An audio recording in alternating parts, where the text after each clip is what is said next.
nous avons fait une journée pour les personnes qui sont en devenir de partir à la retraite et de céder leur exploitation, de transmettre leur exploitation.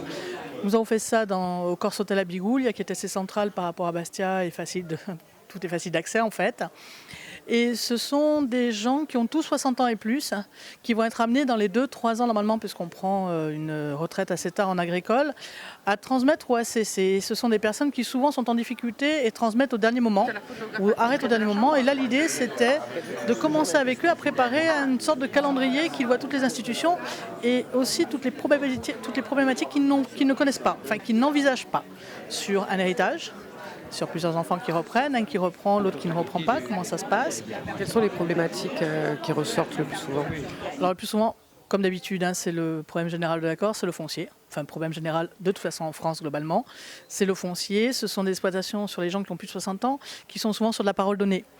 Et donc la parole donnée avant, ça fonctionnait très bien, on était comme ça, on était en confiance. Aujourd'hui, on ne peut plus s'installer sur de la parole donnée, il faut vraiment arriver à avoir un document réglementaire, un bail, une convention, ou même un papier, mais souvent il y a de l'indivis. Vous êtes pépiniériste, vous avez une pépinière à San Giuliano, vous produisez vous-même vos plantes pour la plupart, et vous pensez que vous n'arriverez pas à transmettre votre entreprise. Pourquoi ? Oui, effectivement, je pense que c'est relativement difficile parce que dans le métier, il faut être vraiment visible. Donc il faut être dans un endroit de passage. Et en l'occurrence, je suis basé à San Giuliano sur une départementale et assez loin de la route nationale. Donc on a moins de visibilité, c'est pour ça que j'ai choisi la production et après la création de jardins pour pouvoir vendre mes produits. Donc c'est la situation qui fait que je me retrouve dans un lieu effectivement de production intéressant, avec une belle terre, un endroit relativement bien exposé, mais moins visible pour la vente directe. C'est ça qui génère en fait, qui oblige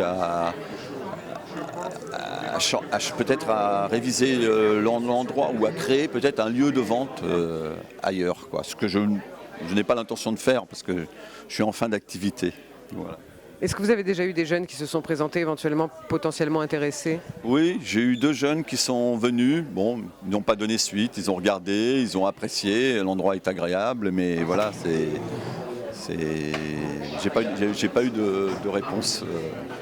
Et alors, si vous arrêtez, que vous ne transmettez pas, que va-t-il advenir de vos terrains et de l'exploitation ? L'exploitation, c'est ça. C'est pour ça que je suis là aujourd'hui, pour essayer de savoir justement ce que va devenir cette pépinière. Il y a quelques 5000 plantes en pot et quelques végétaux en pleine terre. Donc voilà, je me pose des questions. Je pense garder les terrains et on a le droit avec la MSA d'avoir un revenu minimum de subsistance, donc diminuer sans doute par la suite beaucoup la pépinière, mais garder un petit lot de subsistance pour pouvoir continuer à exploiter. Vous êtes là aujourd'hui pour transmettre votre exploitation à vos enfants. Quel type d'exploitation ? De clémentine. J'ai 16 hectares de clémentiniers sur Antisante et également des parts d'une société commerciale qui fait du conditionnement de clémentine. Vous avez vous-même repris cette exploitation en famille ? Oui, j'ai repris en 1994 et la station de conditionnement qui a été créée en 1983. Père, mon beau-frère qui est toujours là. Et comment ça se passe cette transmission ? Écoutez, on essaie de faire au mieux sans avoir trop à payer, ça c'est sûr. Et donc il vaut mieux s'y prendre un peu à l'avance. Parce que je constate qu'au point de vue impôt et office notarial, c'est très très cher. Mais bon. Pas de problème en fait, mais il faut tout savoir. Là par exemple, je viens de poser la question pour que ma fille valide ses acquis, parce qu'elle ne veut pas faire le BPREA. Donc là on a eu de bons renseignements au point info, sans problème.